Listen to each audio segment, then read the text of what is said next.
including thoughts. Okay. All right, everybody. Take one. Let's go ahead and get started so we can gain some knowledge, move on with the rest of our day. That much wiser. Or maybe this much wiser. I don't know. It'll vary. It's meaningless anyways. All right. So, we're coming to the end of Ecclesiastes, but it doesn't mean anything. So, can anybody tell me what stood out to them last week that we talked about? No. What? Nothing? Nothing stood out? Do people even listen to me when I'm up here? Is that? The concept of working to give. Working to give. And if you paid any attention to the threads, that seemed to be the major topic of conversation as well.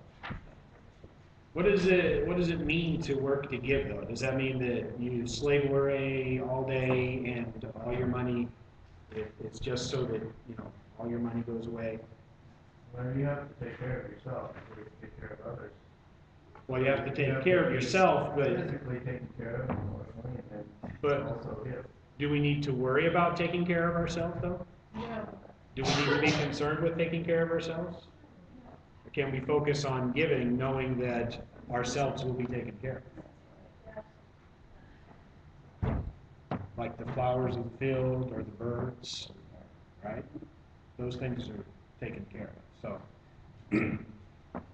last week we talked about enjoying youth. Does youth just have to do with physical age? The old people say no. The young people say maybe.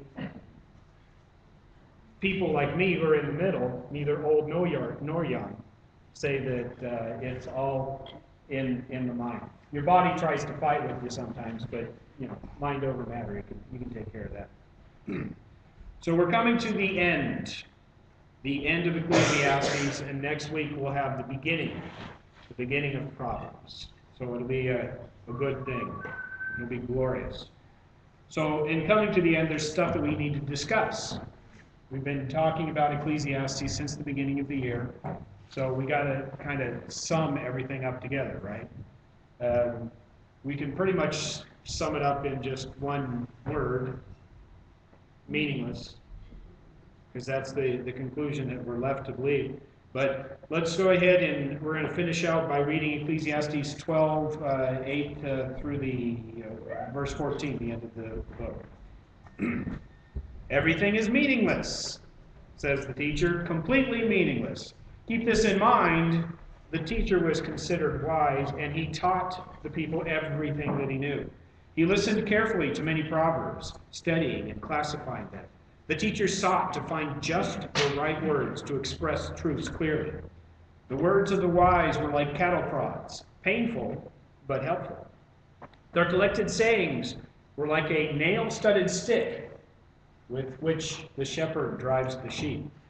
But my child, let me give you some further advice. Be careful, for writing books is endless, and much study wears you out. That's the whole story. Here now is my final conclusion. Fear God and obey his commands, for this is everyone's duty. God will judge us for everything that we do, including every secret thing, whether good or bad. Does anybody notice that I have a particular accent when I say the word duty? It stems from childhood.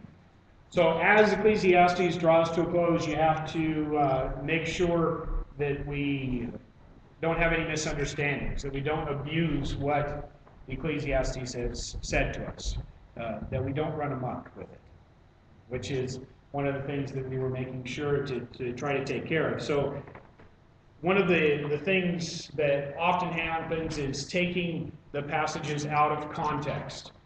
I mean, what does it mean if you say when the clouds